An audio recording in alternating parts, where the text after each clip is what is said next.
Jadoon speech के नाम से चैनल है। बॉटनी और जोलॉजी गेस्ट पेपर 11th का, ठीक है जी, साइंस का। शुरू करते हैं जी। Short question answer B, section B. Write down the structure of HIV, ठीक है जी। Write down different phases of growth in a bacteria और peroxisomes. Write short notes on AIDS, ठीक है। और हेपेटाइटिस पे करना है, EPR पे करना है, न्यूक्लियस पे करना है और साइटोप्लाज्म पे करना है, ठीक है। और साइटोप्लाज्म के अलावा साइटोस्केलेटन्स भी है, ठीक है। What are the types of plastids, ठीक है। Right classification of enzymes according to functions, modes of respiration bacteria and describe glycosomes, ठीक है जी। Write the types of chromosomes according to the position of centromere. Write about lysosomes with one disorder. ठीक है। Write some advantages of bacteria. Some advantages में 4-5 कम से कम आप लिखें। Write down the structure of enzyme. ठीक है, एंजाइम का जो पूरा स्ट्रक्चर है उसके बारे में 6 या 5 आपने लाइन्स लिखनी है, उसके ज़्यादा नहीं। कोशिश करें कि एंजाइम्स की जो फंक्शनल बेसिक्स हैं वो आप लाजमी लिखें। Right down the character of fungi imperfection, ठीक है। Right any 3 method of transmission of HIV, ठीक है। कोई सी भी 3 मेथड जो वायरस HIV जो होता है, एड्स होता है, उसके फैलने के तरीके बताएं, ट्रांसमिशन वो कैसे फैलता है, ठीक।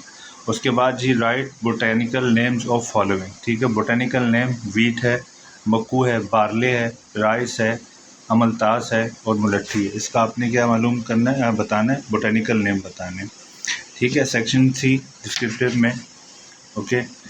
तो उसमें है write internal structure and functions of cell membrane और explain life cycle of moss, ठीक है। Define the term isomorphic alternation of generation, ठीक है। और elaborate your answer by the help of LC की मदद से आपने इसकी वजाहत करनी है कि जो अल्टरनेशन ऑफ जनरेशन है वो कैसे, उसका जो है वो एक्सप्लेनेशन आपने करनी है कि जो टर्म यूज़ होती है। Right the detail of lime mould, ठीक है। लाइम मोल्ड के बारे में डिटेल आपने लिखनी है और एक्सप्लेन करना है साइकिल ऑफ फेम का पूरा जो साइकिल घूमता है, ठीक है, वो किस बेसिस पे होता है, उसका स्ट्रक्चर क्या होता है, ठीक है। और चेन जो सिस्टम होता है उसका, वो उसके बारे में लिखिएगा, ठीक है। एक्सप्लेन लैक्टिक लाइफ साइकिल, अच्छा, बैक्टीरियोफेज। और उसके अलावा discuss different types of racemose inflorescence, ठीक है। रेसमोस की इन्फ्लोरेंस के मुख्तलिफ आपने एग्जाम लिखनी है। Describe the cycle of HIV। अब HIV का जो साइकिल है वो आपने बताना है, एड्स का, ठीक है। ये एड्स की वायरस है, ठीक है, आपको मालूम है। Right classification of viruses according to the genome, ठीक है।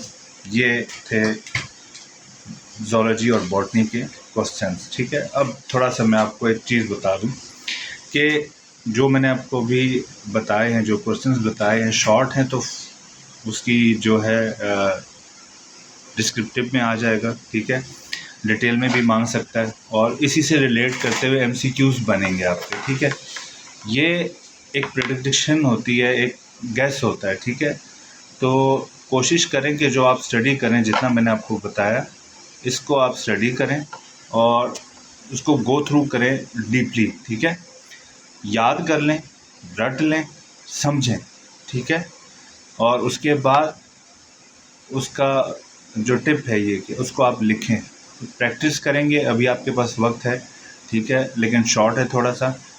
और ये है कि ये एक गैस होता है और इस पे आपने क्या, इसकी जो बेसिक जो चीज़ मैं आपको बताने का मकसद यही है कि इसमें आपका शॉर्ट भी आ सकता है और लॉन्ग का भी आ सकता है। याद रखिएगा, जहाँ पे लफ्ज़ में डिस्क्राइब का मतलब उसका ये है कि उसमें आपका शॉर्ट आंसर भी कवर हो रहे हैं, ठीक है। और आपकी उसमें से पॉसिबिलिटी है, 90% पॉसिबिलिटी है कि MCQs बनेंगे ही बनेंगे, ठीक है।